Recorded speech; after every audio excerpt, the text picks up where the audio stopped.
जानकी देवी बजाज एक समाज सुधारक, एक स्वतंत्रता सेनानी, सच्ची गांधीवादी और ग्रामीण भारत की आवाज। जानकी देवी 8 वर्ष की थी जब 13 साल के जमनालाल बजाज से उनका विवाह हुआ।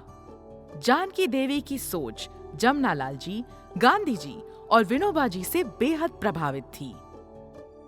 ये बेमिसाल कहानी है एक ऐसी महिला के सफर की जिन्होंने तमाम वैभव होने के बावजूद त्याग का जीवन चुना। सन 1917 में गांधी जी के कहने पर उन्होंने बिना एक पल संकोच किए अपने सभी बेशकीमती गहने हमेशा के लिए त्याग दिए। सन 1919 में घूंघट की बारी आई। जानकी देवी ने जमनालाल जी के सुझाव पर सामाजिक प्रतिष्ठा और शिष्टाचार के इस पहचान को तिलांजलि दे दी।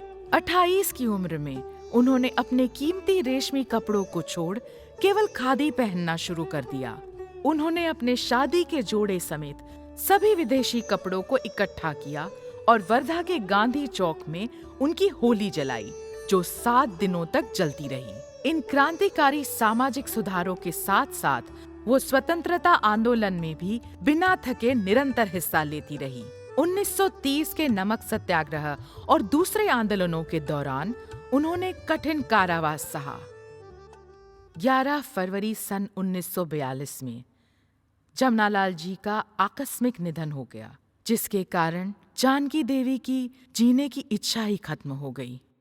गांधी जी ने उन्हें जमनालाल जी के सत्कार्यों को आगे बढ़ाने के लिए प्रोत्साहित किया। उन्होंने पति का अधूरा काम पूरा करने में अपने आप को झोंक दिया। विनोबा भावे के मार्गदर्शन में उन्होंने कूपदान, गौ सेवा और लोक प्रसिद्ध भूदान आंदोलन को सफल बनाया। कई वर्षों तक वो अखिल भारतीय गौ सेवा संघ की अध्यक्ष भी रही। सन 1956 में भारत सरकार ने उन्हें पद्म विभूषण से सम्मानित किया। दरअसल ये एक अडिग स्वतंत्रता सेनानी द्वारा देश की निस्वार्थ सेवा, जोशीली समाज सुधारक और एक दृढ़ गांधीवादी का सम्मान था। उन्होंने अपने अंतिम वर्ष वर्धा में ही बिताए और 21 मई 1979 को अनंत में लीन हो गई। वो अपने पीछे नैतिकता की ऐसी मिसाल छोड़ गई जो उनके बच्चों, अगली पीढ़ियों और पूरे समाज को प्रेरणा देती रही। जानकी देवी ने अपने जीवन के अनुभवों को मेरी जीवन यात्रा नाम की आत्मकथा में संजोया है। उनकी स्मृति में खोले गए अनगिनत संस्थानों के रूप में वो आज भी जीवित हैं। 1992-93 में किरण बजाज की अध्यक्षता में IMC लेडीज विंग जानकी देवी बजाज पुरस्कार की स्थापना की गई और पुरस्कार समिति की पहली अध्यक्ष इंदिरा महिंद्रा थी।